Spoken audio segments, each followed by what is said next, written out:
Hi guys, tonight we're going to step into but not in the way you've heard before. Let the weight of the world settle into the mattress beneath you. Take a deep, slow breath. Imagine the air is cool, carrying the scent of ancient stone and the faint, metallic tang of a forge that hasn't been lit in an age. Tonight, we aren't following the footsteps of hobbits across green fields. We aren't looking at the world through the eyes of the heroes. Instead, we are going back. Back before the rings, before the towers, before the shadow was ever a threat. We are going to see the dawn of existence through the eyes of the one you know as the Dark Lord. But before he was a lidless eye of fire, before he was the necromancer or the deceiver, he was Mehron. He was the admirable. He was a being of pure light and crystalline logic.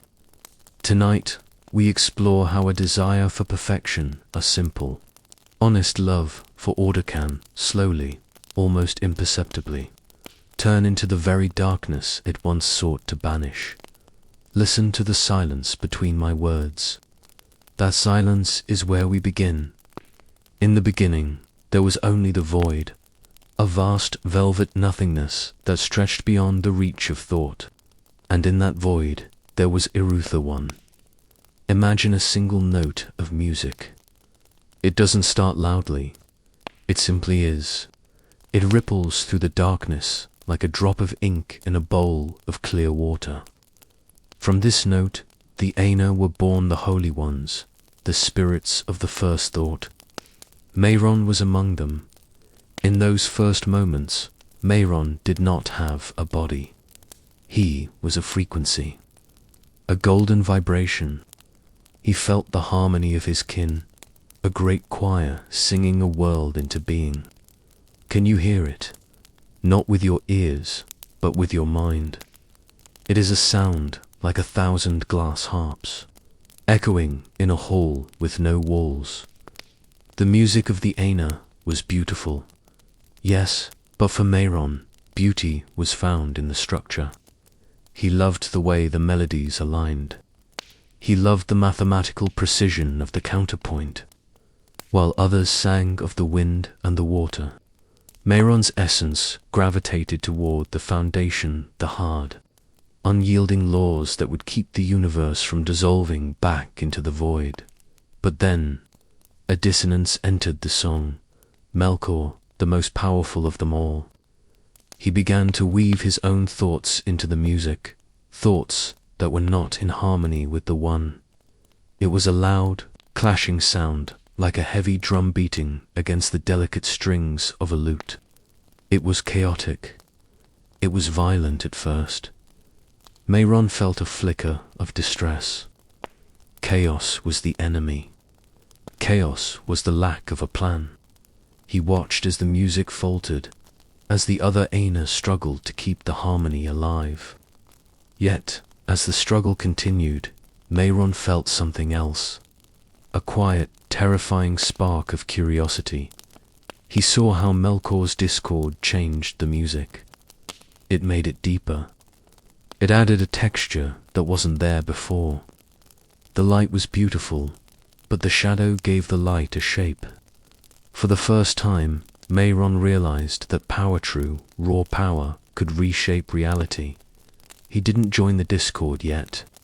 He remained in the choir, but he began to listen more closely to the drum than to the harp. When the music finally became a vision, and the vision became the world, Ardavarana descended into it. Mehron found his place in the service of Orla the smith. Orla was the master of all crafts, the one who shaped the mountains and carved the basins of the seas. If you can, imagine the heat of a great forge. Feel the warmth on your skin, a comforting, steady glow. Hear the rhythmic clink, clink, clink of a hammer against an anvil. He loved the earth. He loved the way raw or could be smelted into pure gold. He loved the way disorganized stone could be stacked into a wall that would stand for 10,000 years. To Mehron, the world was a puzzle that needed to be solved. It was a machine that needed to be oiled and tuned. He spent eons in the deep places of the world. He learned the secrets of the fire and the vein. He was the most brilliant of Olu's students. He was precise. He was tireless. He would spend centuries perfecting the curve of a single mountain ridge, ensuring that the winds would flow over it with maximum efficiency. But as the ages drifted by, a quiet frustration began to grow in his heart. He looked at the other, Valar, great spirits who ruled the world, and he saw waste.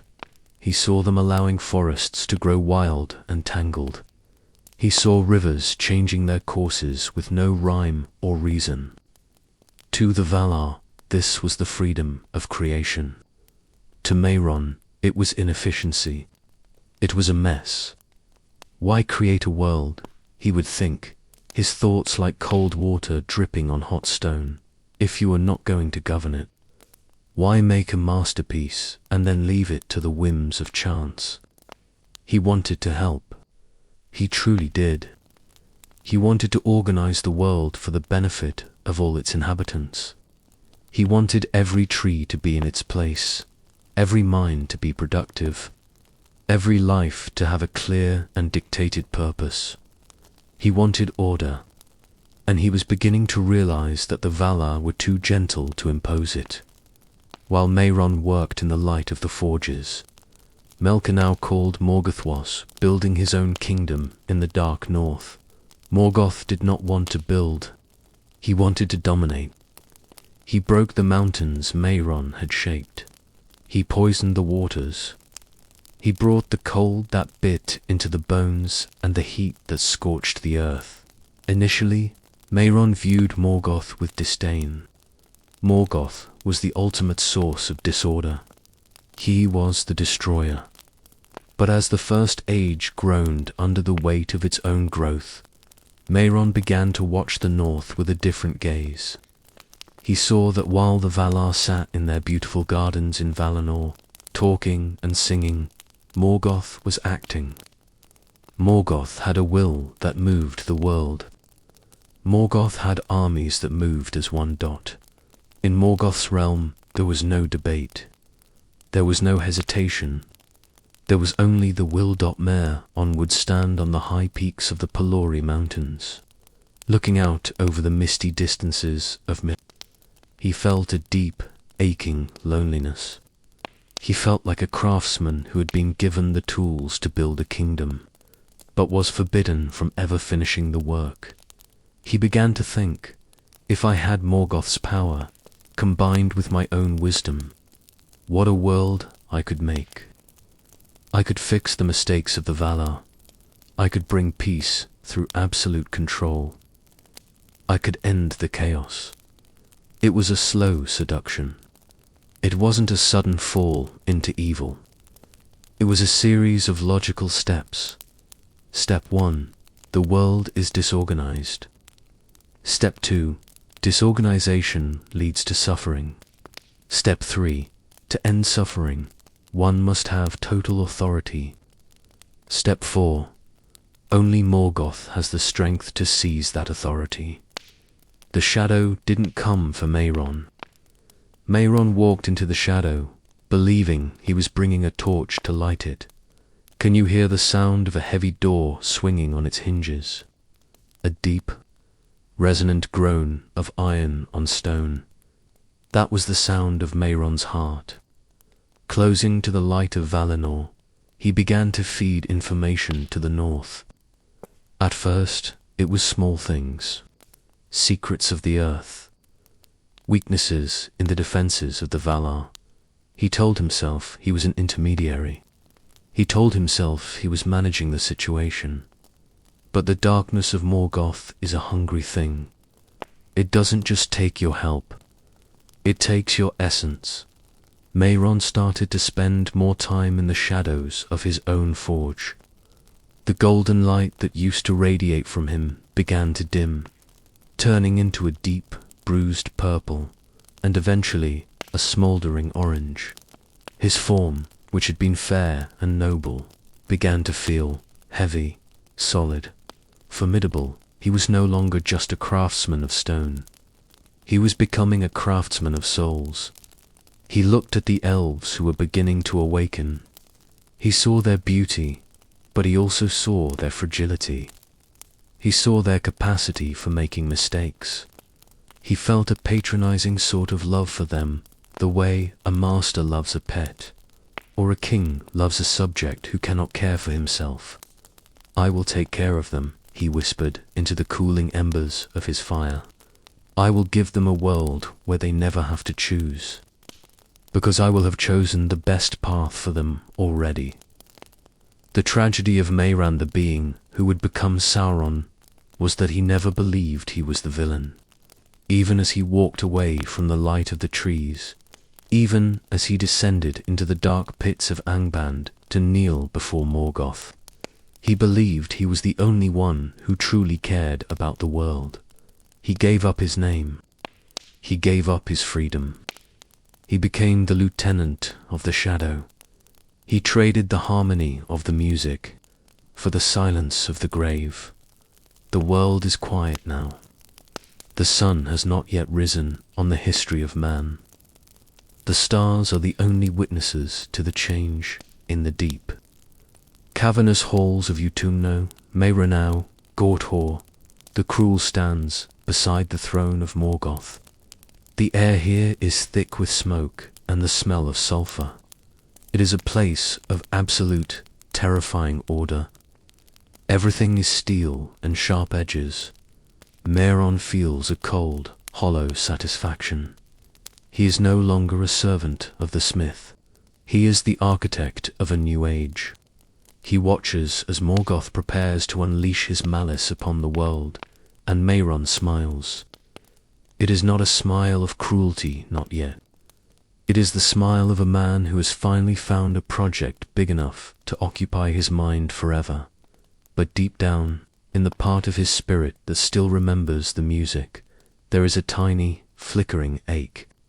A memory of a song that didn't need a master to be beautiful. A memory of a light that didn't need to burn to be seen. He pushes that memory down. He buries it under layers of iron and ambition. The story of the darkness is just beginning. The first notes of the discord have been struck in the physical world, and the echoes will last for 3 ages of the earth. But for now, let the darkness be a blanket. Let the weight of the history settle your mind.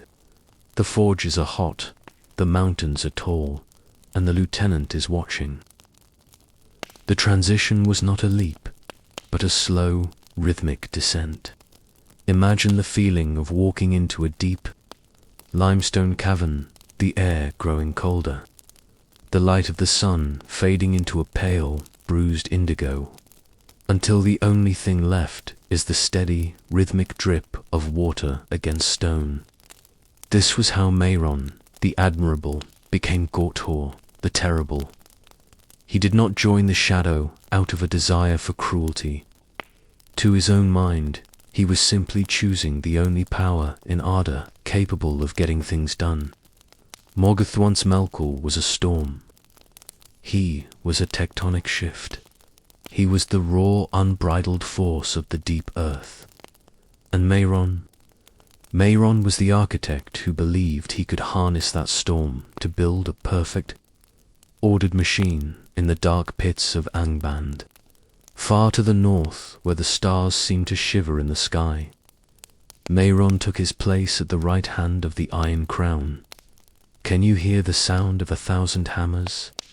Not the melodic, purposeful clinking of Ulu's forge, but a heavy, industrial thrum, a heartbeat of iron. This was Sauron's new home. While Morgoth sat upon his throne, radiating a black fire of hatred for all things he could not own, Sauron began to organize the chaos. He was the administrator of the apocalypse. To the elves and the early men, the First Age was a time of legends and terror. But from Sauron's perspective, it was a grand logistical challenge. He looked at the orcs, those twisted, ruined creatures that Morgoth had fashioned in mockery of the children of Eru. To Morgoth, they were merely fodder, a tide of flesh to be thrown against the walls of the world until those walls crumbled. But Sauron saw them differently. He saw their potential for utility. Under his gaze, the chaotic rabbles became companies. He mapped the tunnels of the north with a precision that would make the Valar weep. He calculated the weight of the iron required to arm a legion.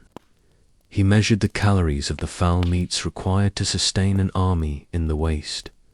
Imagine him standing on a high balcony of Thangorodrim, the triple peaks of volcanic ash that loomed over the world. The wind here is a low, mournful whistle. It carries the scent of sulfur and old frost. Sauron stands perfectly still, his form tall and fair, yet draped in a cloak that seems to swallow the light. He watches the fires of the pits below. He feels a cold, quiet pride.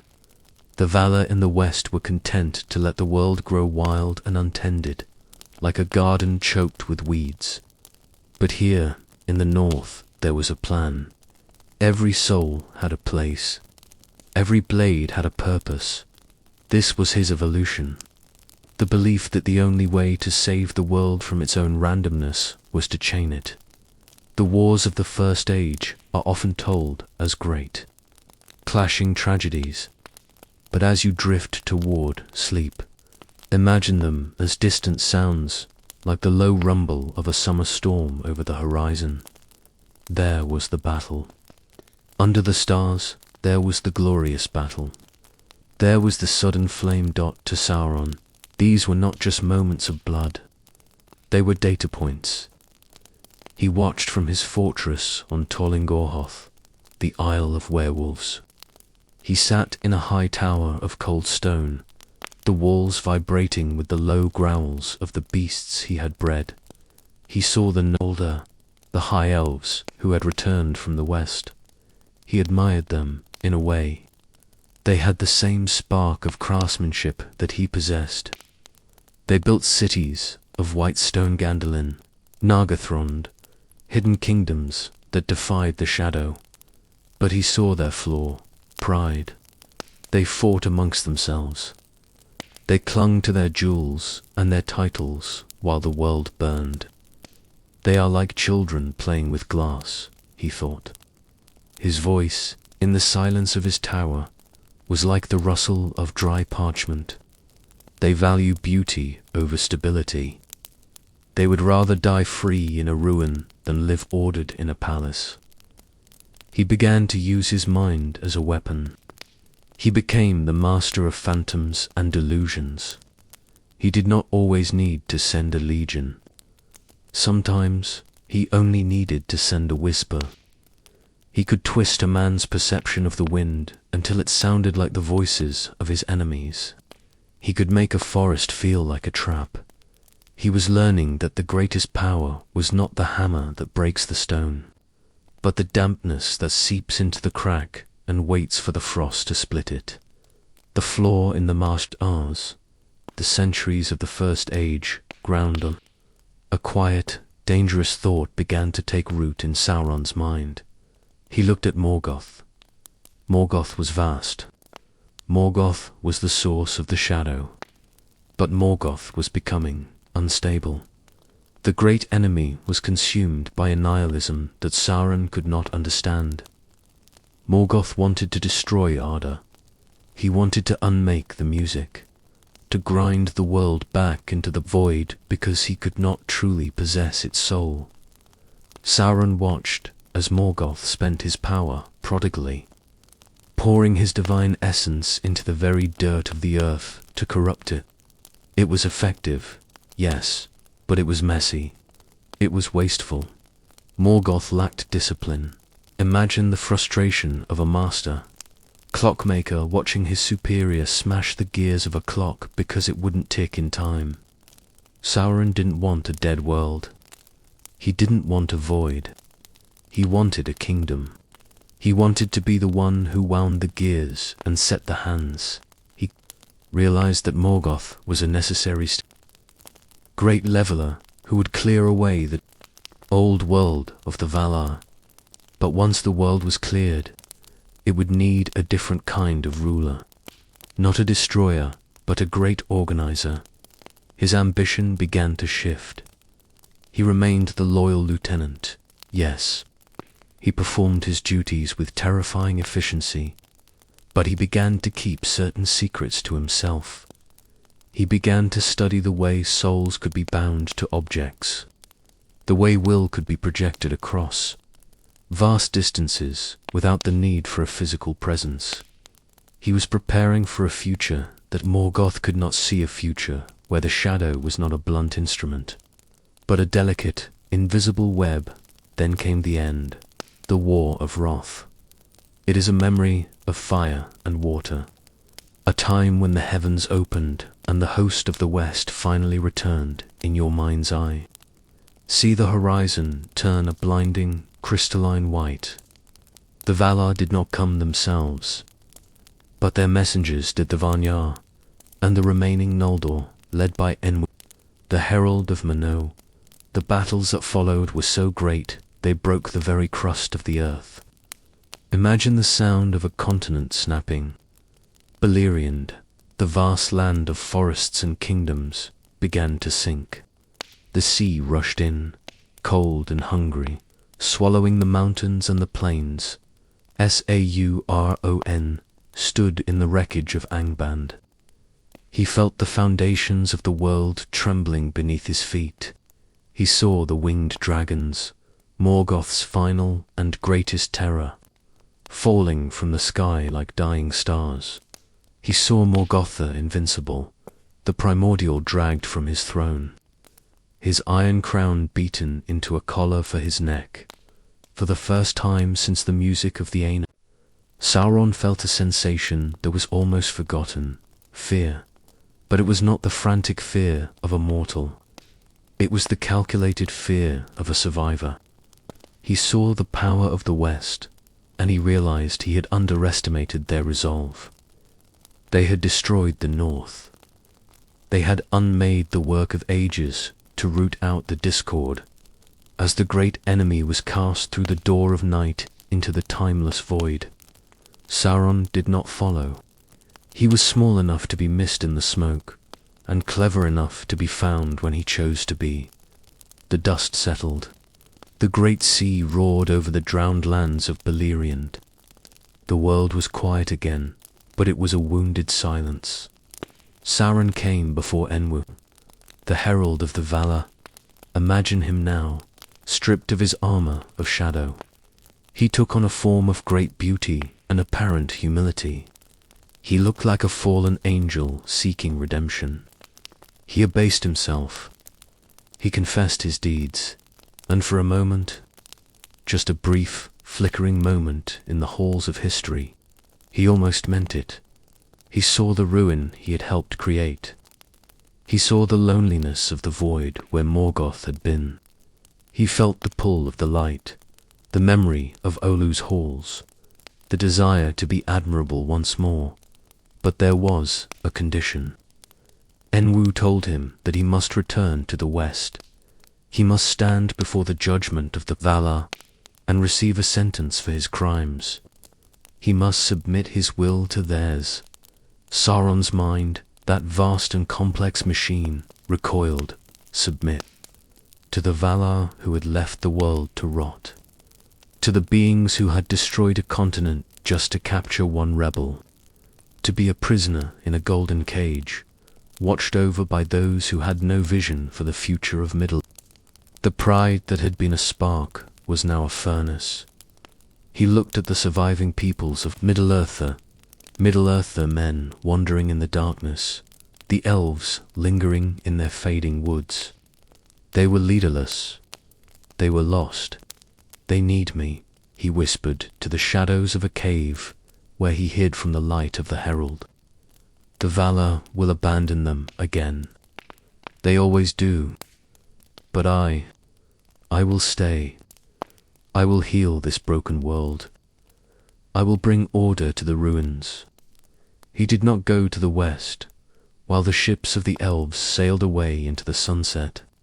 Carrying the weary heroes of the First Age, Sauron turned his back on the sea. He moved east. He moved into the vast, uncharted spaces of Middle-earth, where the memory of the Valar was thin and the hearts of men were easily stirred. He became a shadow in the wilderness. He became a traveler in a grey cloak, a scholar of ancient secrets, a ghost in the machine of the world. He would wait. He would observe. He would learn how to be a god. The First Age was over. The map of the world had changed, but the heart of Mehron remained.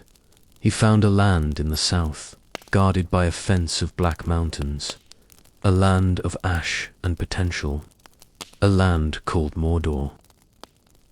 The world had grown quiet, but it was the silence of an empty house after a storm.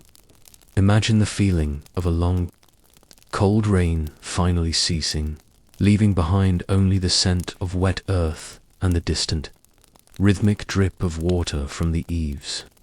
This was the transition from the First Age to the Second. The great enemy, Morgoth, was gone cast into the void beyond the walls of the world. The thundering drums of the north had been silenced. The dragons were fallen. The mountains were broken. And in that silence, Mehron, the one the elves called Sauron, was a ghost. He did not flee in terror. He did not hide in a hole like a wounded animal. Instead, he withdrew into the vast, open spaces of the east and the south, blending into the grey mists of the wilderness. He took on the guise of a traveller, a wanderer with a quiet voice and observant eyes. He watched as the Valar's host sailed back to the undying lands. He watched as the great ships disappeared over the curve of the world, leaving Middle-earth to its own devices once again. "They have abandoned you," he whispered to the wind, his voice as soft as the rustle of dry grass. "They broke the world to save it, and then they left you to crawl among the ruins." He felt a profound, melancholy conviction. He believed, with every fibre of his ancient being, that he was the only one left who cared enough to fix what was broken. But he had learned a bitter lesson from Morgoth's failure. Morgoth had ruled through fear. He had sought to crush the will of all living things until they were nothing but extensions of his own malice. And in the end, that fear had united the world against him. Fear was a brittle tool.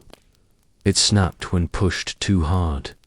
Sauron realized that true control, the kind of order that lasts for eons, cannot be forced. It must be invited. It must be a gift. He needed a new mask. He needed a face that people would want to look upon. He needed a voice that sounded like the music they had forgotten. Imagine the transformation. It is not a sudden snap, but a slow, shimmering change, like the way a cloud catches the first light of dawn. He shed the heavy, charred skin of the lieutenant of Angband. He reached deep into his memory, back to the days in the halls of Orla, and he pulled forth a form of breathtaking grace. He became tall and lithe, with hair like spun gold and eyes that held the clarity of a mountain spring. He called himself Anat, the Lord of Gifts. He did not walk with the heavy tread of a conqueror.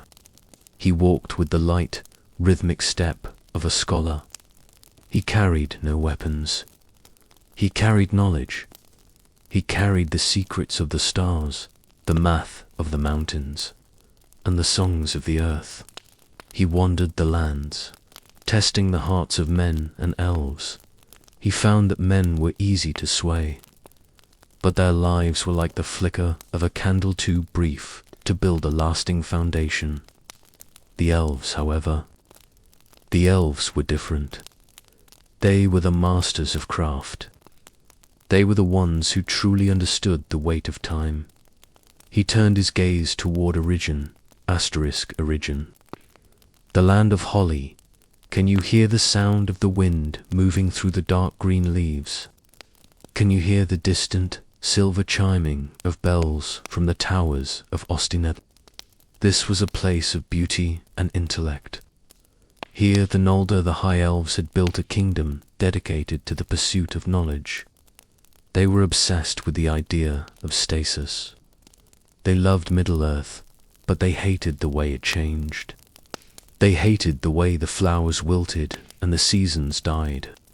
They wanted to turn the world into a living museum, beautiful and unchanging forever. Sauron smiled when he felt their desire. It was so much like his own. He arrived at the gates of the elves, not as an enemy, but as a peer. He claimed to be an emissary of the Valar, sent to help them heal the world. He spoke to them of a Middle-earth that could be as fair as Valar. He spoke of gardens that would never fade, and cities that would never crumble. And the greatest among them, Celebrimbor, the grandson of Fuena, listened. Celebrimbor was a man of fire and silver. He lived in the rhythm of the hammer. Imagine the atmosphere of his great workshop. The air is warm, smelling of ozone and charcoal. Large windows let in the amber light of the setting sun, illuminating dust motes that dance like tiny sparks. There are blueprints spread across tables of polished wood, and the floor is littered with the shavings of precious metals. Sauron stepped into this sanctuary. He did not command. He suggested. Imagine Sauron would say, his voice a low, hypnotic hum that seemed to vibrate in the very stones of the floor. Imagine if your skill could be magnified. Imagine if you could bind the very essence of the world into your work. You are a great smith, said, but together we could be architects of eternity. For decades, they worked side by side. Imagine the two of them leaning over a crucible, their faces illuminated by the white-hot glow of molten mithril. Sauron was the perfect teacher. He was patient. He was encouraging. He praised Celebrimbor's genius while subtly steering it toward his own ends. He taught the elves things they had never dreamed of. He taught them how to weave power into physical forms. He taught them the grammar of the earth, the secret names of the elements that allow the mind to command the matter. But as they worked, Sauron was weaving a web. Every technique he shared, every gift of knowledge he gave, contained a hidden hook. He was teaching them to build beautiful things, yes, but he was also teaching them to build things that were linked. He was creating a network of power, a symphony where he would eventually be the only conductor he watched. Celebrimbor with a mixture of genuine admiration and cold calculation. He liked the smith. In another life, they might have been brothers in the forge of Ola, but Sauron had outgrown brotherhood. He only understood hierarchy. The world is a mess, Celebrimbor, he would whisper as they watched the cooling metal of a prototype. It is a cacophony of competing wills. But through these tools, we can bring harmony. We can make the world sing one song. Our song. Celebrimbor, blinded by his own desire to create something that would rival the Silmarils of his grandfather, did not see the shadow behind the light. He did not notice that Anatar never slept. He did not notice that the Lord of Gifts always took a little more than he gave. The work grew more intense.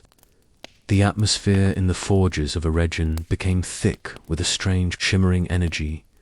They began to forge the great rings. Close your eyes and listen to the process. Hear the hiss of the metal as it is quenched in enchanted waters. Hear the soft, rhythmic filing of the gold, a sound like a long, slow breath.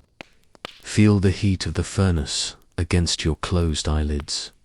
First came the 9, for men, then the 7, for the dwarf lords. Sauron touched these rings. He helped shape them.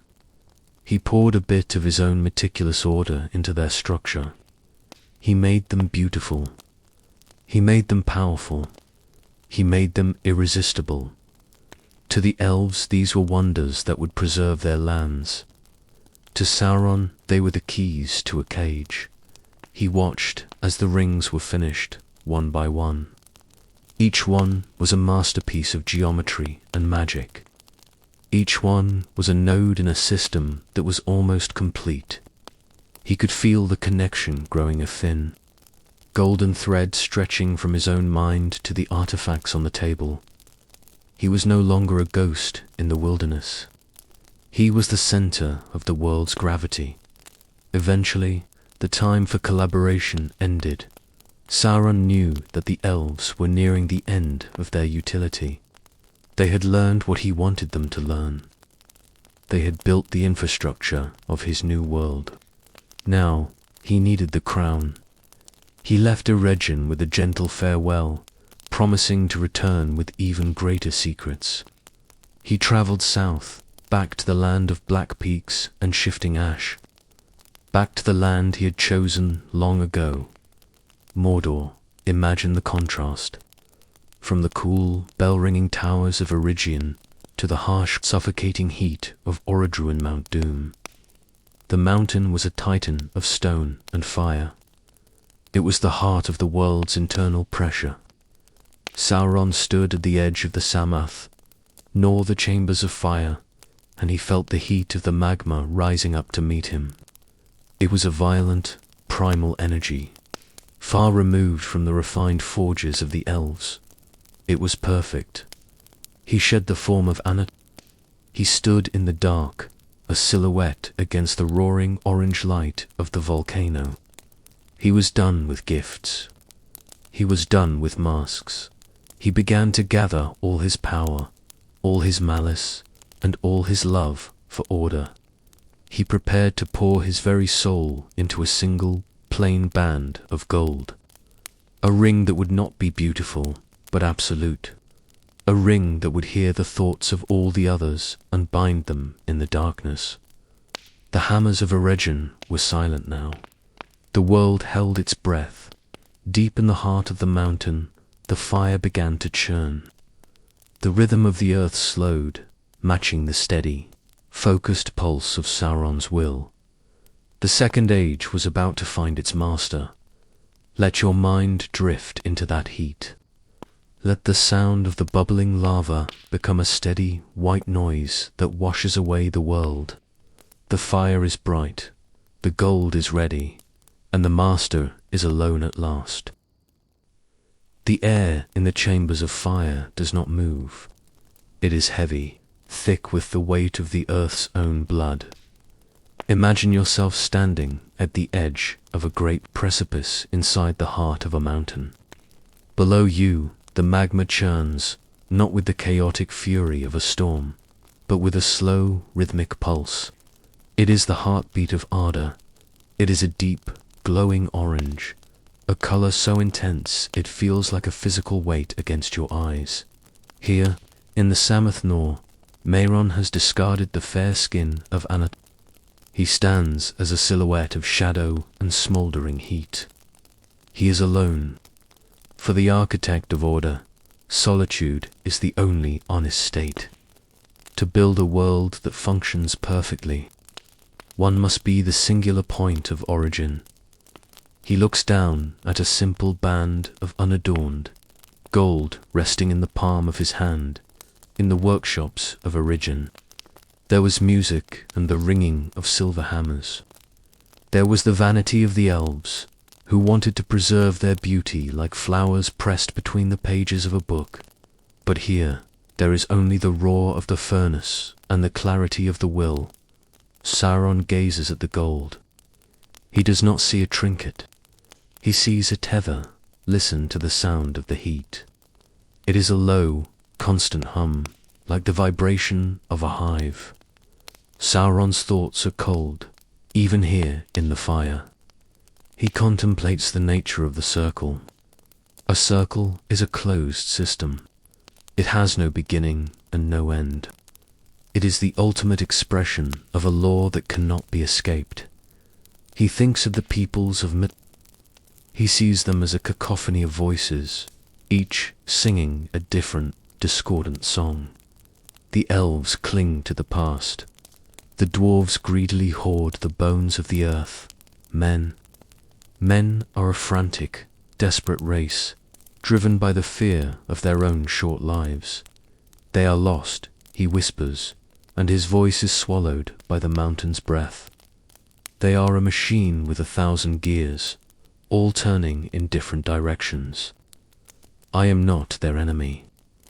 I am their synchronization. To him, the rings of power were never meant to be weapons of war. They were meant to be tools of governance. He believed that if he could link the minds of the leaders, the wisest, the strongest, the most influential into a single network, he could finally end the waste of history. No more wars. No more famine. No more purposeless drifting. Under his guidance, the world would become a clock. Every life a second, every kingdom a gear, all moving toward a singular, perfect peace. But a clock must have a mainspring. A network must have a core. He begins the work. Imagine the focus required to pour one's own spirit into a physical object. It is a slow, agonizing dissolution. Sauron does not merely cast a spell. He unfastens the stitches of his own being. He leans over the fire. He begins to speak. The language he uses is not the flowing, musical tongue of the elves. It is a harsh, guttural speech, the black speech. It sounds like the grinding of tectonic plates. It sounds like the scraping of iron on bone. Ash Nuzg to a battle car as he speaks the words. He pours his malice, his cruelty, and his immense, crushing desire to dominate into the molten gold. Can you hear the gold changing? It doesn't just melt. It screams in a frequency beyond human hearing. It becomes a liquid mirror, reflecting not the light of the mountain, but the darkness of his intent. He thinks of the 3 rings the elves made in secret. He knows they exist. He can feel their resonance, like a faint, distant music. He does not hate them for it. He simply waits to claim them. He wants their healing power. He wants their preservation. He wants everything they have built to be his, to be protected by his iron will. The heat rises. The air becomes thin. Sauron's form wavers, becoming less like a person and more like a pillar of smoke. He is losing himself in the metal. He is becoming the ring. He feels a strange, melancholic satisfaction. To rule the world, he must first become a slave to his own tool. He is willing to pay that price. He is the only one who has the courage to be the master. The ring is finished. It is not ornate. It carries no gems. It is a plain, heavy band of gold that seems to pull the light into itself. Sauron holds it between 2 fingers. It is cooling, yet it will never truly be cold. It carries the temperature of his soul, a steady, unyielding fever. He remembers the music of the Anor. He remembers the discord of Melkor. He realizes now that the discord was not meant to destroy the music, but to seize it. He slides the ring onto his finger. The world vanishes. For a heartbeat, there is only the ring. And then, the connection snaps into place. Imagine 1,000 invisible silver threads suddenly turning into cold iron chains. Sauron's mind expands. He is no longer confined to the Samath, nor he is in the minds of the dwarf lords, in their deep halls. He is in the dreams of the kings of men. And most clearly of all, he is in Eregion. He feels the 9. He feels the 7. He feels the 3. He sees through the eyes of the elves. He feels the pulse of their enchanted forests. He hears the secret thoughts of the smiths. He is the ghost in their machines. He is the shadow in their hearts. He stands tall in the darkness of Mount Doom, and for the first time in an age, he laughs. It is a quiet, dry sound. I have you, he thinks. Now we begin. Now the world will be made right. The severing but then, a ripple, a shudder in the connection. Miles away, in the fair land of origin, Celebrimba is standing in his workshop. The sun is setting, casting long, golden shadows across the floor. He is looking at the three rings Narya Nenya and Vilya. In the moment, Sauron put on the one, the mask of Anatar shattered. The elves did not see a vision. They felt a presence. It was like a cold, oily tide washing over their minds. They heard the black speech echoing in the foundations of their souls. One ring to rule them all. One ring to find them. One ring to bring them all, and in the darkness bind them. Celebrimba's heart stops. The realization hits him like a physical blow. The Lord of Gifts was a thief. The wisdom was a trap. The beautiful world they had tried to build was nothing more than a cage. And the door had just been locked from the outside. In a panic, the elves tear the rings from their fingers. Sauron feels the connection go dark. One by one, the nodes in his network vanish. The elves have retreated. They have seen him. The silence that follows is deafening. Sauron stands on the slopes of the Orodruin, looking north. The orange light of the volcano flickers in his eyes. He is not angry, not yet. He is merely disappointed. You would rather live in your fading ruins than in my perfect garden, he whispers to the distance. You chose the chaos. You chose the decay. He clenches his fist. The one ring glows with a hidden fire. The letters of the black speech appearing on the band like burning embers. The time of gifts is over. The time of the hammer has returned. The second age has found its master. And though the subjects have rebelled, the master is patient. He has the ring, he has the time, and he has the fire. The world is turning. The shadow is stretching out from Mordor, long and thin across the map of Middle-Earth. Let the heat of the mountain fade. Let the sound of the black speech become a distant, harmless echo. The ring is on his finger, and the trap is set. But for now, the master waits. The golden veil has been torn away. The air no longer smells of the sweet blossoms of Origin or the cool mist of the sea. Instead, the world begins to smell of scorched earth and cold. Worked iron dot. Imagine the map of Middle-earth spread out before you like a great, silent tapestry. To the elves, this map represents homes, memories, and the slow, beautiful decay of the ages. But to Sauron, standing in the high, jagged reaches of the Barad-dûr, the map is a calculation. It is a series of variables to be solved. The elves had perceived his intent. They had felt the cold touch of the One Ring, and, in their sudden terror, they had hidden their works. They had tried to close the door that he had already stepped through. Sauron did not react with a sudden outburst of rage. Rage is a chaotic emotion, and Sauron is the master of order. Instead, he felt a profound, heavy sense of necessity. If the children of the world would not accept the gift of his governance, they would have to be taught the price of their independence. He looked at the One Ring upon his finger. It felt heavier, reassuring weight, like the anchor of a ship in a turbulent harbor. The age of persuasion is over, he thought, his mind moving with the slow, deliberate pace of a glacier. The age of the forge is begun. Can you hear the sound of 1,000,000 boots hitting the dust? Not the frantic, scattered running of a mob, but the rhythmic, hypnotic thud of an army that does not tire. Sauron's legions poured out of the black gate like a dark ink stain spreading across a parchment. He did not lead them as a warrior king seeking glory. He led them as a general seeking a conclusion.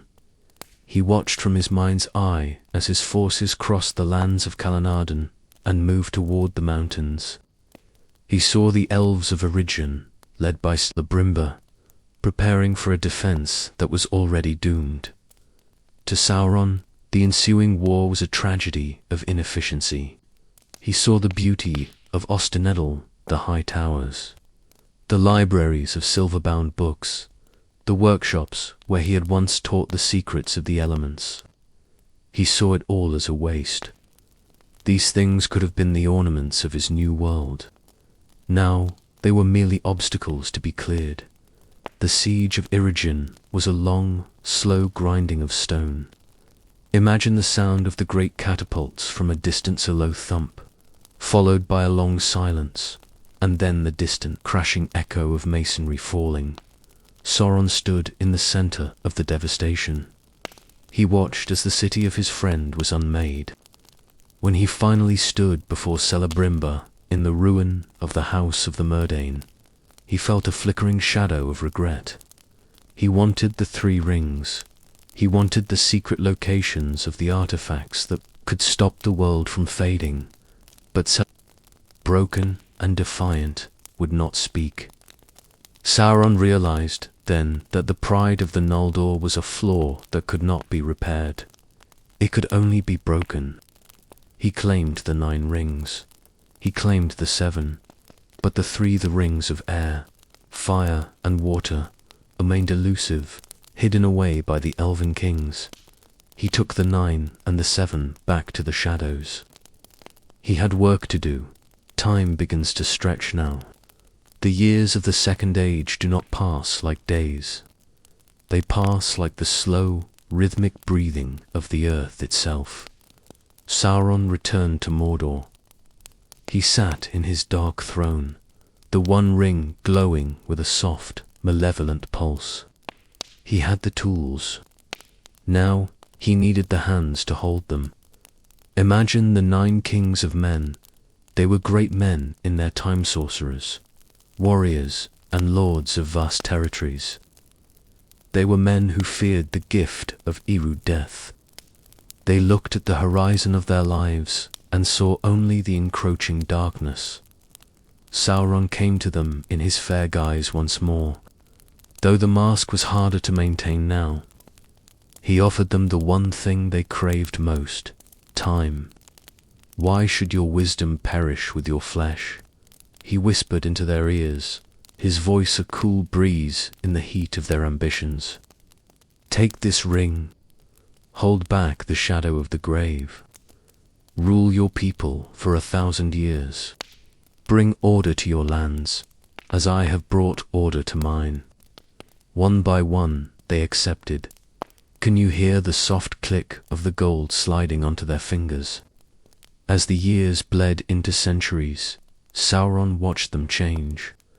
He saw their skin grow pale and translucent. He saw their eyes begin to reflect the light of a world that was not the physical one. They were falling out of time. They were becoming shadows that only he could truly see. They became the ringwraiths. They were no longer men. They were extensions of his own nervous system. When they moved, he felt it. When they saw, he saw. He had achieved the ultimate administrative dream, a workforce that could never die, never rebel, and never tire. Through them, he governed the East and the South. He built roads. He established laws. He created a vast interlocking machine of human industry that fed the fires of Mordor. For a while, the world was quiet. It was the peace of the graveyard, but to Sauron it was peace nonetheless. But there was a thorn in his side, a shadow that came not from the darkness, but from the light of the West Namanor across the Great Sea. On the star-shaped island, the men of the West were growing in power. They were the descendants of those who had fought Morgoth. They were tall, long-lived, and incredibly proud. Sauron watched their ships. At first, they were like small white birds on the horizon. But as the centuries passed, the ships grew larger. They became floating fortresses of wood and iron. The Númenóreans began to establish havens on the coasts of Middle. They brought with them a different kind of order, one that did not acknowledge Sauron as its master. He felt a deep, cold tension rising. He knew that his machine in Middle-earth was not yet strong enough to challenge the sheer physical might of the Sea Kings. He saw their king, Eärferisin, the Golden Man, whose pride was so vast it rivaled that of Morgoth himself. Sauron looked at the One Ring. He realized that a frontal assault would not work. The hammer would shatter against the shield of Númenor. He would have to use a different tool. He would have to return to the art of the gift. He began to prepare. He allowed his lands to be overrun. He allowed his armies to retreat. He allowed himself to be captured. Imagine him standing on the shore, watching the massive golden fleet of Eärferisin darken the water. He was not afraid. He was calculating. He saw the king's vanity, the king's fear of old age, the king's resentment of the Valar. You want to live forever, Sauron thought, his mind already weaving the threads of a new trap. I will give you what you want, and it will destroy you. As the Second Age reaches its midpoint, the world feels heavy with anticipation. It is the feeling of the air just before a lightning metallic, sharp, and still. Sauron is taken in chains to the island of Neb, but the chains are a fiction. He is the one leading the way. He leaves the forges of Mordor behind for a time. He leaves the Ringwraiths to watch over his kingdom. He goes to the heart of the greatest civilization of men, and he begins to whisper. The strategy is simple. He will turn their strength against their creators. He will turn their love of the world into a hatred of their mortality. As you drift toward sleep, imagine the great sea. It is vast and deep, a blue so dark it is almost black. The waves hit the cliffs of Númenor with a rhythmic, hypnotic boom, boom, boom. Sauron stands on the balcony of the king's palace in Armenelos. He looks out over the water toward the forbidden west. He feels the ring on his finger hidden, yet ever present. He feels the web he is weaving around the hearts of these men. The fall of the elves was a war of iron. The fall of men will be a war of words. He is patient. He has lived since the dawn of time, and he can wait for the tide to turn. Let the sound of the ocean wash over you. Let the steady rhythm of the waves slow your heart. The master is in the house of his enemies, and he is already their master. The machine is functioning. The plan is unfolding. The great sea is an entity of infinite patience. It does not rush. It simply breathes. A rhythmic expansion and contraction against the shores of the world. Imagine you are standing on the white stone piers of Armenelos, the crown of the island of Nam. The air is salt-heavy and crisp, carrying the scent of cedarwood and incense. Above you, the stars are piercingly bright, reflecting in the dark, glass-like water of the harbor. This is the pinnacle of human achievement, a civilization of giants, of scholars, and of kings who live for centuries. And into this world of light, the shadow comes not as a conqueror, but as a prisoner. Sauron stands on the deck of a golden ship, bound in heavy iron chains. But as you drift toward sleep, notice the way he stands. His head is not bowed. His eyes do not flicker with shame. He is Mehron, the administrator of reality, and he has calculated the weight of these chains to the very ounce. He allowed himself to be taken. He surrendered his armies because he realized that the strongest fortress is not built of stone, but of the secret fears of the human heart. Farison, the golden, the most powerful king to ever walk the earth, looks down from his throne. He sees a defeated foe. Sauron, behind his fair mask, sees a tool. The years in Numenor pass like the slow, steady turning of a tide. Imagine the palace at night. The hallways are vast, lined with marble that coolly reflects the moonlight. Sauron is no longer in chains. He has moved from the dungeons to the council chambers, and from the council chambers to the king's private ear. He speaks in a tone that is almost a lullaby, soft, reasonable, and filled with a false empathy. He does not tell the king to be evil. He tells the king that he is entitled. Why should you die? He whispers, the sound like the dry rustle of silk. You, who have built cities that rival the stars, why should the valor those distant, cold spirits in the Westine, you the immortality they keep for themselves? They do not love you. They fear you. Sauron watches the king's face. He sees the lines of age near the eyes, the slight tremble in the hands that once swung a heavy mace. The fear of death is the ultimate disorder. It is the one variable men cannot solve. He offers them a new system. He brings back the memory of his old master. He frames the darkness not as a void, but as a source of raw, unbridled power that the Valar have hidden from humanity. Slowly, the white trees are cut down. The altars of the One are neglected. In their place, a great temple of silver and glass rises, its dome reaching for the clouds. Can you hear the low, guttural chanting from within those walls? Can you see the smoke rising thick, black, and sweet as the people of Numenor begin to offer sacrifices to the shadow? Sauron stands at the altar, the high priest of the end. He is organizing their religion with the same meticulous efficiency he once used in the forges of Eregin. He is turning a kingdom of light into a machine of worship, and the fuel is the blood of the innocent. The atmosphere in Numenor grows heavy, like the air before a tectonic shift. The birds stop singing in the gardens. The sea, once a friend, begins to moan against the cliffs. Farison is dying. His skin is like parchment.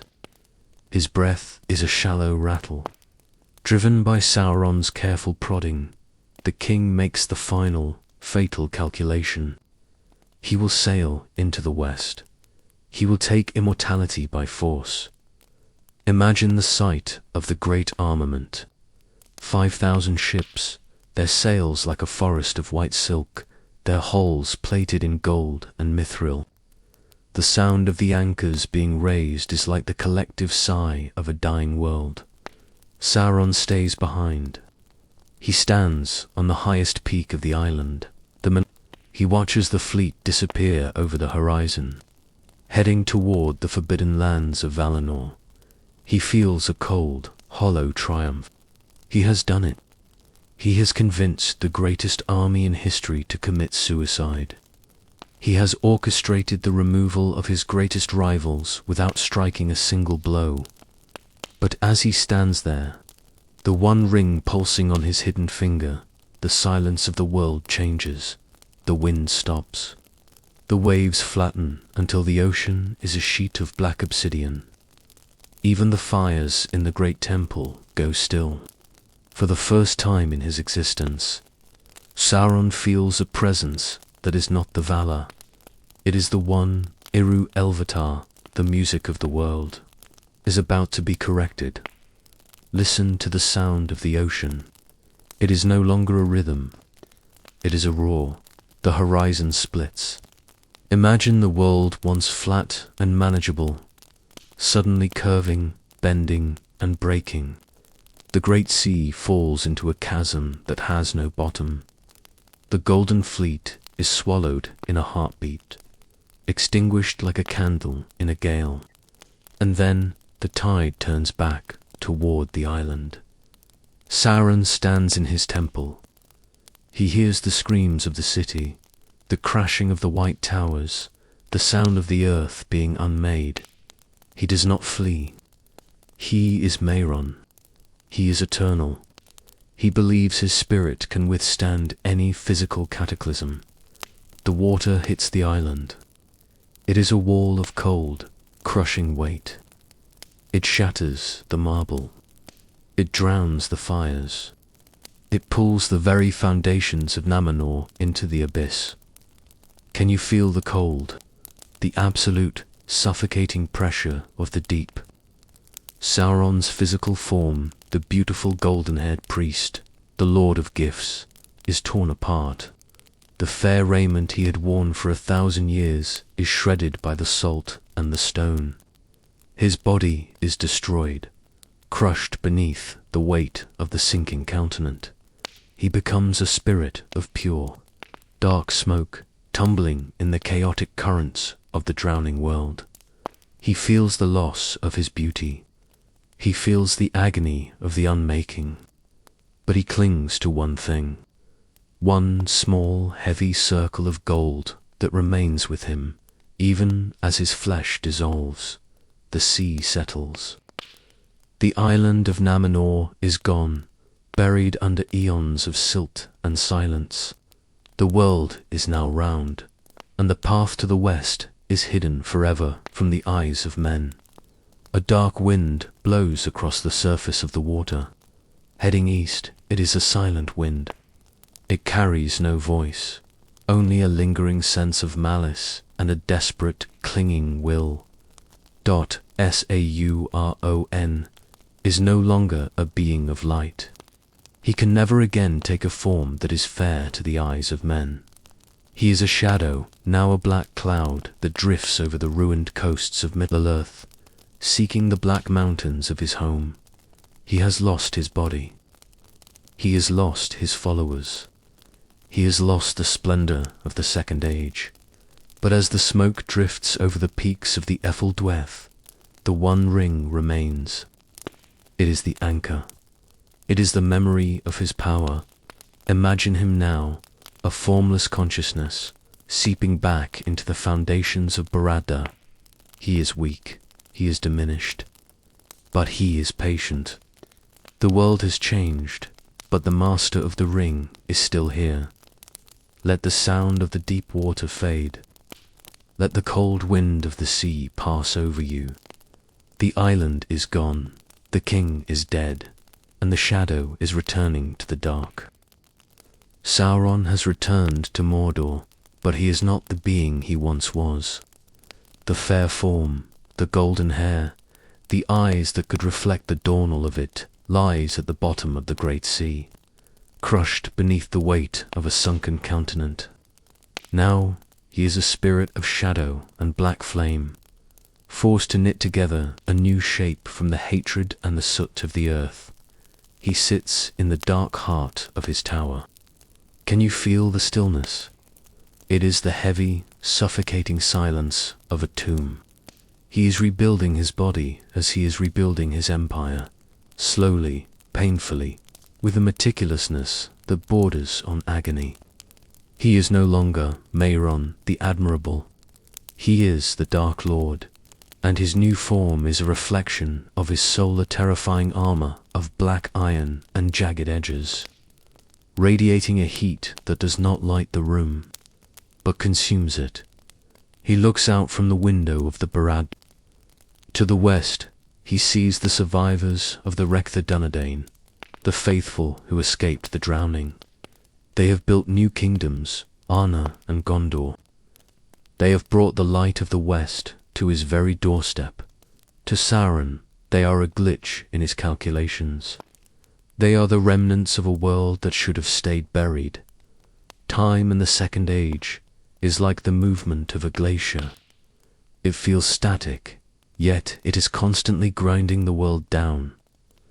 Sauron watches the men of Gondor build their white towers. He watches the elves of Lindon maintain their fading gardens.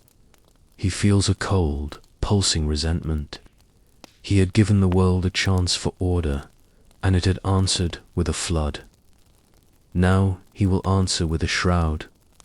Listen to the sounds of Mordor awakening. It is the groan of the earth opening to reveal new veins of iron. It is the rhythmic, mechanical beat of the hammers in the pits of Gorgoroth. It is the low, guttural murmur of a million orcs, their wills bound to his like strings to a puppeteer's fingers. He is ready. He strikes. He takes Mina's Ethel, the tower of the moon, and he turns its silver light into a bruised, sickly green. He believes the end is near.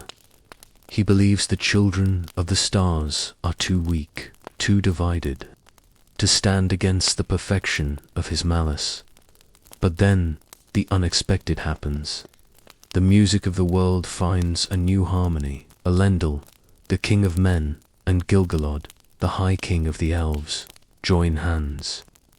The last alliance. To Sauron, this is the ultimate insult. Two different species, two different fates, united by a singular irrational hope. The war begins not with a bang, but with a slow, agonizing crawl. Imagine the plain of Dagon. It is a land of brown weeds and treacherous mires. The air is thick with a grey fog that never lifts. From the heights of the Barada, Sauron watches the two armies clash. In your mind, see the battle as a distant, flickering light. There is no glory here, only the slow attrition of spirits. For 7 years, the siege of his fortress continues. 7 years, can you feel the weight of that time? The way the seasons blur into one long, cold night. Sauron sits in his high chamber, the one ring burning on his finger. He feels every death. He feels every stone that is chipped from his walls. He is the mind of the fortress, and the fortress is being flayed. He realizes, with a cold clarity, that he cannot wait any longer. His armies are breaking. His walls are thinning. The administrator must become the warrior. Descends. The door of the Barada opens. Imagine the sound of that iron gate, swinging wide a scream of metal that echoes. Across the entire valley of Udan, Sauron steps, out onto the slopes of Mount Doom. He is a giant in black mail. He carries a mace that seems to draw the very shadows toward it. Every step he takes cracks the parched earth. The heat of the volcano is his breath. The smoke of the pits is his cloak. He meets the kings. Elendil with his great sword, Narsil, which shines like the sun.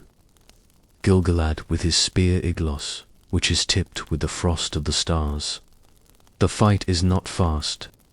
It is a heavy, rhythmic exchange of cosmic forces. Clang, clang. Sauron feels the bite of the elven spear. He feels the crushing weight of the human sword. He is Mehron, the Mayor, a spirit of the dawn, yet he is being brought low by the very creatures he sought to govern in a final, violent surge of power. He strikes them down. The kings fall. The spear is bent. The sword Narsil is broken beneath the weight of the Dark Lord's foot. Sauron stands over them, his breath a raspy hiss of steam. He has won. The leaders are dead. The alliance is shattered. He reaches out a hand clad in black iron, the one ring glowing with a triumphant, golden fire to claim his dominion over the ruins. And then the world shifts. Isildur, the son of the fallen king. He crawls through the ash, reaching for the hilt of his father's shattered blade. Sauron looks down at him. He does not see a threat. He sees a broken, grieving animal. He reaches down to finish the task, to snuff out the last spark of the line of kings. But as he reaches, The shard of Narsil flashes in the gloom. Imagine the sensation of a sudden, absolute cold, the ring. The finger is severed. The gold is gone. The connection, the vast, intricate web of power that Sauron had built over 3,000 years snaps. It is the sound of a billion glass windows shattering at once. It is the sound of a heart stopping in the middle of a beat. Sauron's physical form, held together only by the power of the ring, begins to dissolve. The black armor collapses. The smoke of his spirit is torn away by a sudden, violent wind. He is no longer the Dark Lord. He is no longer the priest of He is once again a ghost, but this time he is a ghost without a home. Can you feel yourself drifting? Imagine Sauron's consciousness as it flies away from the battlefield. He is a shapeless shadow, a scream without a voice, tumbling through the grey mists of the world. He looks back at the slopes of the mountain. He sees Isildur holding the ring. He sees the golden band, so small and yet so heavy, reflecting the dying fires of the volcano. Mine, he thinks, but the thought is weak, a fading echo in a vast canyon. He is being pulled away. He is being cast into the wilderness of the east, into the dark places where the sun never reaches. He is a flicker of malice in the dark, a memory of a machine that has been broken. The second age is over. The third age begins in the silence of his defeat. But he is not gone. He is the architect. And an architect knows that even if the building is destroyed, the foundation remains as long as the ring exists. He exists. Let the sound of the battle fade into the distance. Let the smell of the smoke be replaced by the cool, empty air of the heights. The master is a shadow now, drifting, waiting, and dreaming of the circle that will one day be closed. Imagine a deep, winter forest where the sun never quite reaches the floor.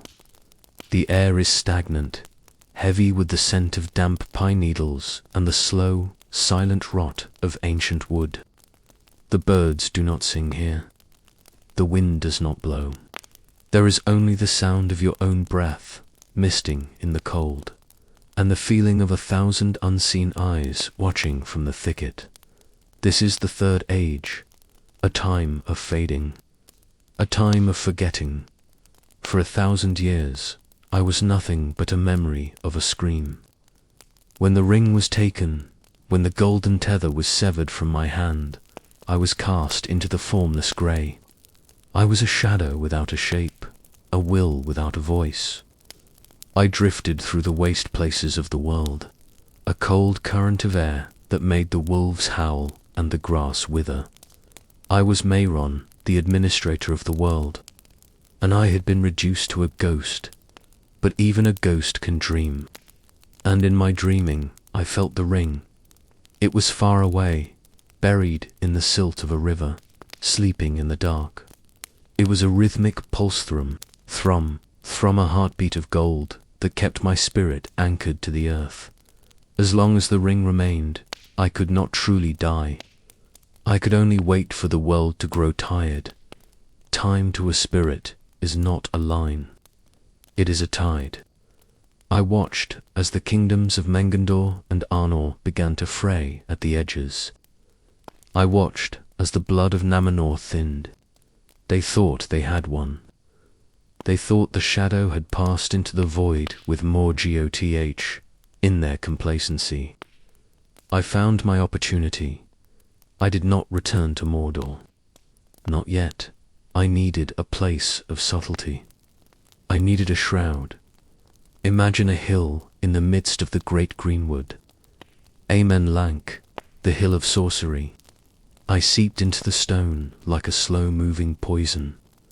I built a fortress there, but I did not call it a palace. I called it a hideout. I took on a name that was a mask, the necromancer. I was a rumor. A flicker of green light in a high window. A localized cold that never left the valley. Can you hear the sound of the forest changing? The greenwood was becoming mirkwood. The trees grew gnarled and twisted, their branches interlocking like the bars of a cage. Giant spiders, descendants of the ancient darkness, wove webs that captured the light. I sat in the dark tower of Dol Guldur, and I began to weave my own web.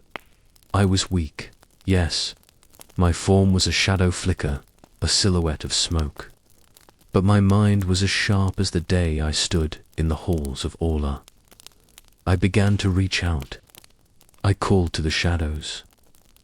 I stirred the orcs in the mountains. I sent a whisper to the north, awakening things that should have stayed asleep. I was the conductor of a silent orchestra, and the music was beginning to turn into a discord once more. In the long, hollow centuries of my hiding, I spent much time in contemplation. I looked at the wise, the elven lords, and the wizards who had been sent from the west. I saw the grey pilgrim, Mithrander, wandering the roads. I felt his spirit aflame of Anar, a remnant of the Valar's concern. They are so afraid of the end, I thought, my mind moving with the slow, rhythmic pulse of the mountain's blood. They think that by preserving the old, they can stop the new. They do not understand that the world wants to be governed. It wants to be still. I felt a strange, cold pity for them. They fought for freedom, but freedom is only the right to decay. I fought for the ring, because the ring was the only thing that could stop the clock. I sat in my tower, a ghost in the machine, and I calculated the variables. I watched the line of kings in Gondor fail. I watched the North Kingdom break. I was the architect of their downfall, yet I never struck a blow. I simply allowed their own nature, their pride, their fear, their transience to do the work for me. I was the shadow that made them stumble. I was the doubt that kept them from uniting, the White Council and the gathering light. But the wise are not entirely blind. Imagine the sound of silver bells in the distance. The White Council, Saruman, the White Galadriel, the Lady of Light, Elrond the Half-Elven, and the Grey Wanderer. They began to turn their gaze toward Mirkwood. They felt the cold. They felt the stain on the forest. I felt Gandalf's presence long before he reached my doors. He was like a small, flickering candle in a vast, dark cathedral. He came to Dol Guldur in secret, treading softly through the halls of bone and shadow. I let him see just enough. I let him find the dying king of the dwarves. I let him feel the terror of the place. But I kept my true face hidden in the deepest folds of the dark.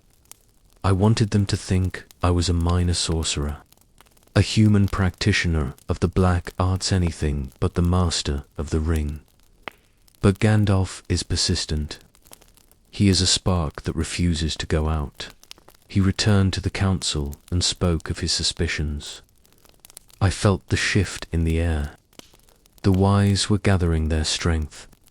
They were preparing to strike at the hill of sorcery. I could have fought. I could have unleashed the 9, who were already stirring in the shadows. But that was not the plan. The administrator knows when to retreat. Imagine the assault of the White Council as a distant, beautiful storm. There was light blinding, crystalline white light that burned away the mists of Dol Guldur. There was the power of the elven rings, pushing back the shadow I had so carefully cultivated. To the council, it was a victory. They drove the necromancer from the forest. They thought they had cleansed the land. In my dark, formless heart, I laughed. I had already finished my work in Mirkwood.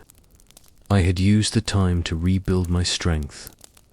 I had diverted their attention while my servants prepared the way in the south. As the light of the council struck the towers of Dol Guldur, I was already gone. I was a black wind flying across the brown lands, over the great river, and toward the mountains of shadow. I was going home, Mordor. Can you hear the sound of the volcano? It is a low, guttural growl, the sound of a beast that has been hungry for an age. Orodruin burst into flame as I approached, a signal fire for the dark things of the world. The Master has returned. The stones seemed to whisper, I did not take a body. I did not need one. A body is a vulnerability. It can be cut, it can be broken. Instead, I became a presence. I became the eye. I sat atop the rebuilt Barad-dûr, a lidless eye of fire rimmed with darkness. I was no longer an actor in the world. I was the world's observation. I saw everything. I felt the movement of every orc. I felt the fear of every man in Minas Tirith. I was the center of the wheel, but there was still a hole in my being, a void that no amount of power could fill. The ring, I could feel it more clearly now. It was no longer in the river. It had been found. It was moving, a small, rhythmic pulse in the world, a tiny, insignificant thing. And yet it was the key to the entire machine. As you drift toward the deepest part of your sleep, imagine the great eye turning. It is not an eye of rage. It is an eye of focus. It is searching. It is scanning the hills, the valleys, and the rivers. The third age is reaching its climax. The pieces are on the board. The shadow has grown long, and the sun is beginning to set on the age of the elves. I am patient. I have waited 1,000 years in the dark. I can wait a little longer. Let the sound of the wind through the dead trees of Mirkwood fade. Let the heat of the eye become a warm, steady glow that lulls you into the dark. The search has begun. The ring is calling, and the Master is watching. The world has become a drum, and every footstep upon it is a vibration I can feel. Imagine you are suspended in a high, silent place where the air is thin and cold. You are not a creature of flesh and bone, but a consciousness of pure, radiating focus. Below you, the map of Middle-earth is no longer ink and parchment.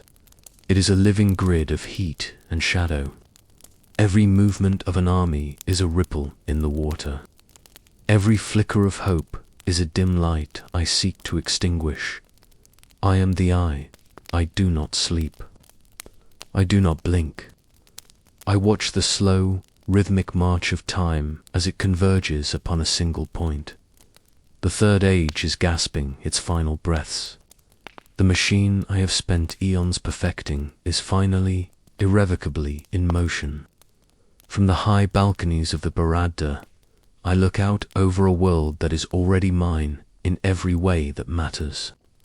The variables have been calculated. The outcomes are certain. Or so the logic of the machine tells me. Can you hear the grinding of stone against stone? That is Isengard. In the west, I felt a new resonance of mind that mirrored my own. Saruman, he was once the head of the council that sought to banish me. Yet he fell into the very trap I laid for the world. He looked into the Palantir, and he saw the inevitable. He saw that order is the only truth, and that I am the only one who can provide it. I watched him from afar, a distant master observing a brilliant but flawed apprentice. He began to build his own machine. He tore down the trees of Fangorn. He bred his own legions in the dark. I felt a cold, dry amusement. He thought he was my ally. He thought he was my equal. He even thought he could find the ring for himself. To me, he was merely a buffer, a violent distraction that would break the back of the horse lords while I gathered my true strength in the east. He was a gear in my engine that believed it was the engine itself. And like all gears that slip, he was eventually discarded. When his tower was besieged by the walking trees, I did not reach out to save him. He had served his purpose. The west was distracted. The path was clear. Imagine a sound that tears the sky along. Thin shriek that makes the blood in your veins turn to ice. My nine, they are my hands reaching across the world. When they move, the very air grows heavy and stagnant. I sent them out, not with a roar, but as a search. I felt them at the ford of I felt their frustration when the water rose in the shape of white horses to sweep them away. But I was patient. I knew the ring was moving. It was a tiny, burning spark in the wilderness, carried by a creature so insignificant that my mind struggled to hold its image. Ahalfling, 2, a mind shaped by the music of the Aina and the forges of Orla. A halfling is a non-entity. They have no history. They have no place in the great design. They are a rounding error in the mathematics of the world. How can a thing so small carry a burden so great? I wondered, but I did not fear it. In my world, the small are always consumed by the large. It is the law of the circle. I simply waited for the ring to do its work. I waited for the burden to crush the bearer, as it had crushed the kings and the sorcerers of old. The war is no longer a series of skirmishes. It is a tectonic shift. Listen to the rhythm of the march. The Herodream with their great beasts, moving like mountains of flesh from the south. The Easterlings with their bronze shields, a sea of metal from the east. The orcs, countless as the flies on a carcass, pouring from the black gate. I directed them with a thought. I felt the siege of Gondor begin. I felt the white city of Minas Tirith trembling under the shadow of my wings. I watched as the Witch King, my greatest servant, broke the gates. Victory was a mathematical certainty. The blood of Namanor was spent. The elves were fleeing to the sea. There was no king, no hope, no music left in the world that I did not command. I sat in the center of my web, the eye turned toward the battlefield. I looked for the ring among the captains of the West. I looked for it in the hands of the one they called the heir of Isildur. I saw him come to the gates of my land with a tiny, pathetic army, challenging the sun with a broken sword. He has it, I thought. He has the ring, and his pride has driven him to my very door. He thinks he can use my own power against me. I turned my entire gaze toward the black gate. I gathered every shadow, every orc, every ounce of my malice to crush this final, arrogant gesture of the men of the West. I was so focused on the king at the gate that I forgot the nature of the shadow behind me. There is a silence in the heart of Mordor that I did not hear. Behind the eye, in the parched and jagged land of my own kingdom, 2 tiny specks were moving. They were like dust motes in a sunbeam, so small they did not register against the glare of my own. Ambition, I did not understand the concept of sacrifice. I did not understand that someone would take the ultimate tool of power and seek not to use it, but to destroy it. To me, that was not an option. It was a logical impossibility. I had built a world of hierarchy and possession. I could not imagine a heart that did not want to possess. While I watched the battle at the gate, while I laughed at the futility of the men of Gondor, the ring was climbing the slopes of my own mountain. It was inside my fence. It was breathing my air, and for one terrible moment, I felt it. Imagine the feeling of the floor, suddenly vanishing beneath your feet. The ring had reached the Samath Nor, the chamber of fire, my own forge in that heartbeat. The eye turned. The battlefield, the kings, the armies, all of it became a blur, a distant and meaningless noise. I saw the halfling standing on the edge of the crack of doom. I saw the ring. I felt a surge of panic that I had not known since the drowning of I called to the nun. I commanded them to fly faster than the wind, faster than thought to the mountain. Stop him. My will screamed through the foundations of the earth. The ring is mine. The world is mine. But the ring has a will of its own. It had grown heavy. It had grown cruel. And in the final struggle between the bearer and the creature who had followed it through the dark, the impossible happened. The ring fell. Can you hear the sound of a world ending? It is not a loud sound. It is the sound of a sigh, the sound of a thread being pulled from a tapestry until the whole image unravels into nothing. The one ring hit the lava. The gold that had held my soul for 3 ages dissolved in the fires that birthed it. In that moment, the Barada began to sway.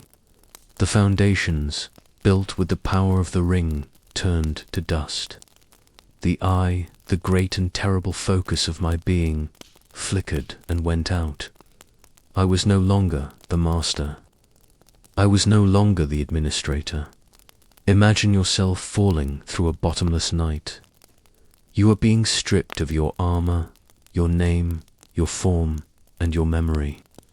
You are becoming a mere spirit of malice, too small to ever take shape again, too weak to ever whisper in a king's ear. The war is over. The machine has stopped.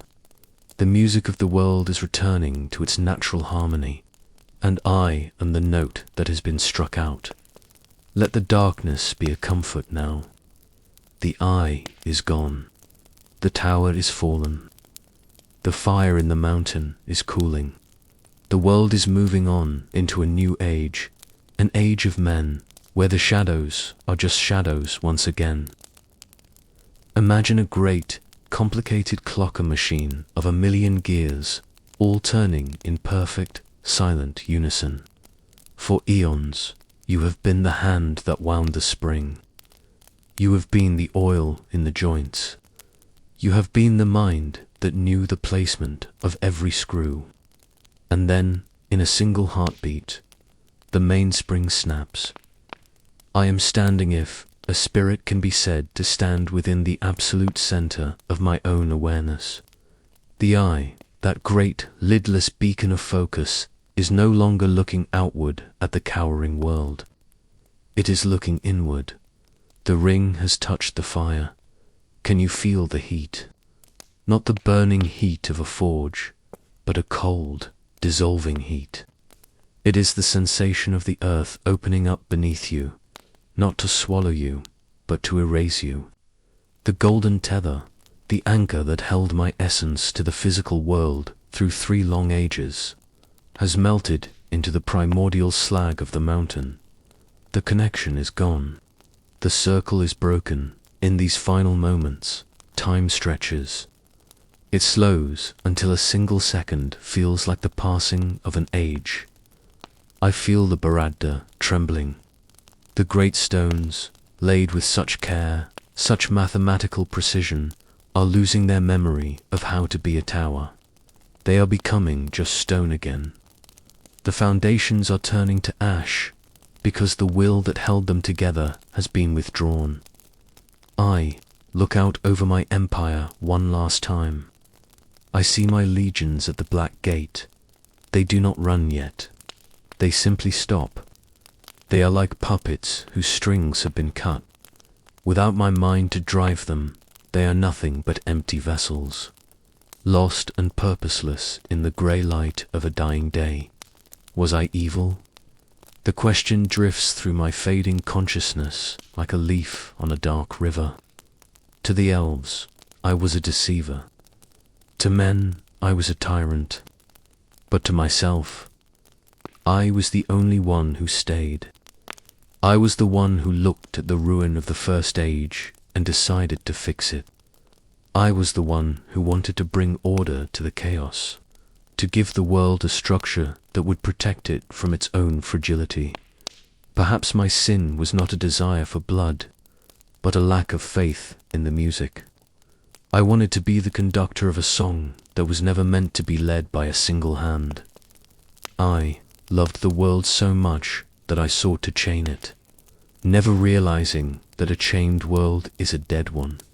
And now, the weight of the mountain's fire reaches the core of my being. Imagine the feeling of being a cloud of smoke caught in a sudden, violent gale. I am being pulled apart.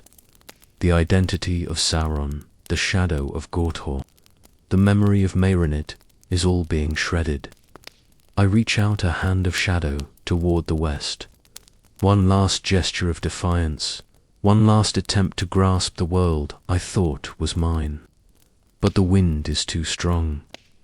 The fire is too deep. I am becoming thin. I am becoming a whisper. I see the halflings on the slopes of the erupting mountain. They look so small, so insignificant, and yet they are the ones who understood what I never could, that the only way to truly possess a thing is to be willing to let it go. The ring is gone. The eye is extinguished. The Dark Lord is a myth. I feel myself rising, a grey spirit of malice and regret, blown away by the clean, cold air of the new age. I will not go to the void to join my master. I am too small for that now. I am simply a lingering chill, a localized shadow, a memory of a mistake that will never be repeated. The world is quiet now. Can you hear it? The roar of the volcano has subsided into a low, distant grumble. The clashing of swords at the gate has ended. The great drums have fallen silent. The third age is over. The age of the machine, the age of the ring, the age of the master-it is all passing into the mists of legend. The fourth age belongs to the men who can dream without a king, and to the elves who are content to fade into the trees. It is a world of shadows and light, of freedom and failure. It is a world that is messy, disorganized, and beautiful. As you drift into the deepest reaches of your sleep, let the image of the great tower fade. Let the heat of the eye cool until it is nothing more than the warmth of your own breath. The iron is rusted. The gold is lost. The shadow is a ghost on the wind. The story is told. The circle is closed. Everything is as it should be. The world is moving on, and you are safe in the quiet that follows the storm. Rest now. The history is finished. The master has left the forge, and the fire is out.